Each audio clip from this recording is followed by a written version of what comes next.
Macca's Guides.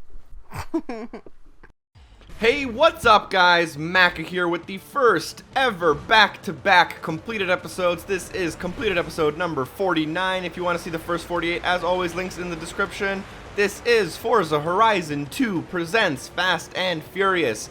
And before we get started, just wanted to clear a few things up because there's a lot of confusion about what exactly this game is. This game is not DLC, this is a standalone expansion, which means that you do not, I repeat, you do not need Forza Horizon 2. It has nothing to do with Forza Horizon 2 other than that it's built in the same engine and in the same kind of city and stuff. As long as you have an Xbox and as long as you have an internet connection to download this game, you can play it. It's going to be 15 gigs. It is free to download until April 10th. Which gives players 2 weeks to download on the Xbox One or the Xbox 360. It's going to be a 15 gig download on the Xbox One. Again, this has nothing to do with Forza Horizon 2. You cannot import your cars from that game into this game, and you cannot import your cars from this game into that game. There are a few minor differences in the games, which I will comment on right now. This game is a small package. It doesn't, like I said, include any cars from the original game. There are only a total of 10 cars in this game, which are all licensed cars from the Fast and Furious franchise. On top of that, you'll see that there's a blue motif going on instead of a yellow one, which is not a huge difference, but it's there. There's also a nitrous bar, which you'll see in the bottom right-hand corner, and you'll see some nitrous spewing at the back of my car.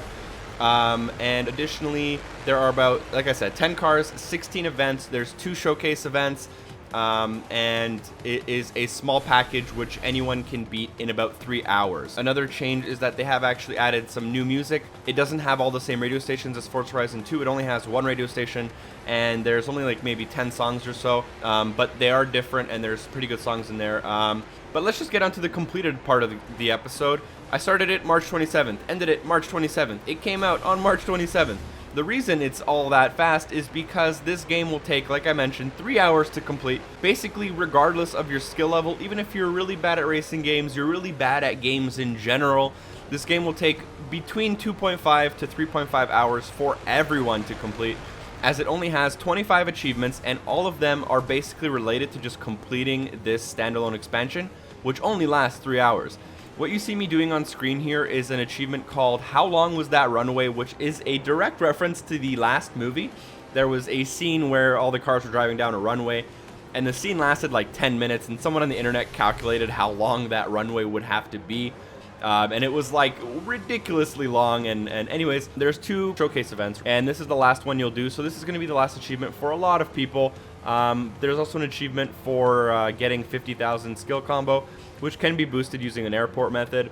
Again, I was racing terribly, but showcase events are kind of made in a way for you to win them, so I shouldn't have won this race, but because of how the AI is programmed, I ended up winning anyways. It might also be worth mentioning, as you can see at the bottom of the screen, I did stream this game all the way from beginning to end, so if you're interested in catching me streaming at a future time, feel free to see the link in the description. What I'm going to give this game for achievement difficulty, 1 to 10. One of the easiest games you'll ever play for achievements. And then fun factor, based simply on the fact that it's Forza Horizon 2, I'm going to give it a 10 out of 10. Now, this game as an actual expansion on its own does nothing really revolutionary to the series. It's not meant to be, but for those who haven't played Forza Horizon 2, I highly recommend this. Again, it is completely free. It is built in a amazing game, which is Forza Horizon 2, that I actually rated as my #1 game in 2015. So that's why I would recommend it. That's why the fun factor is so high. But again, don't go in expecting like game of the year for what it is. You're getting a 3-hour marketing ploy from a movie. As always, I'm showing you all my achievements on screen here. You can also catch the Xbox Achievements Guide in the links in the description, as well as the True Achievements game page. Thank you guys for watching. Let me know how far you've gotten in this game, if you've downloaded it and beaten it. I'm interested in knowing, and I'll see you next time. Peace.